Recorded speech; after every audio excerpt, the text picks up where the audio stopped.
મિત્રો તમે સૌપ્રથમ આ વિડીયો જુઓ, સમજ્યા અને વંદન. આ વિડીયો ખાસ જોવા જેવો છે. આપણે ઘરનો ભાઈ, ઘરના વડીલ, ઘરના પપ્પા કે ઘરનો પતિ ઘરે આવે ને ત્યારે એક પણ જાતની એને ફરિયાદ નહીં કરવાની અને હસતા મુખે એને એક ગ્લાસ ઠંડો તમે પાણીનો પાવ ને એ માણાનો થાક ઉતરી જાય સાહેબ.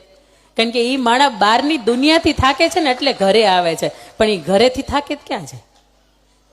અને ક્યાંય જાય પોહાય નહીં. નકર કેટલી બેન પાનના ગલ્લે જ બેઠા હોય કે ઘરે આવવાની ખબર જ ન પડે.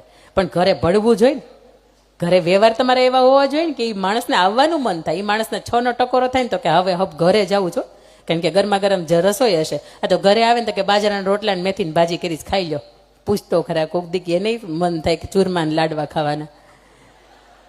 પણ તમારે ડાયટ હાલતું હોય એટલે તમને એમ થાય કે ભાઈઓ નહીં તો નહીં, પણ એને આપો, સરસ સાચવો. કારણ કે એટલા માટે કે એને ઘરથી વિશેષ કાંઈ નહીં. તમારે તો પિયરે છે કે ત્યાં તમે જાઓ ને તો હળવા થાવ, ત્યાં તમે જાઓ ને તો એ મોજ મસ્તી આનંદ આખી દુનિયા ભૂલી જાઓ. એમને તો પિયરે નથી.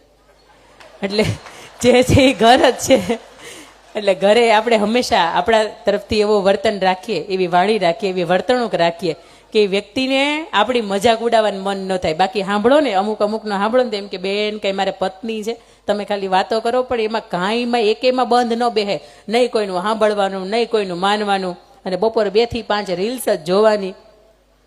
હા પાડો. હા, ક્યાં સસ્તું સીધું સારું સરસ મજાનું મળે. આ મજાક કરું છું, તમારી માથે બ્લેમ નથી કરતી, પણ મારે એ કહેવું છે કે બાપ સવારથી સાંજ સુધી પરસેવો એટલા માટે પાડે છે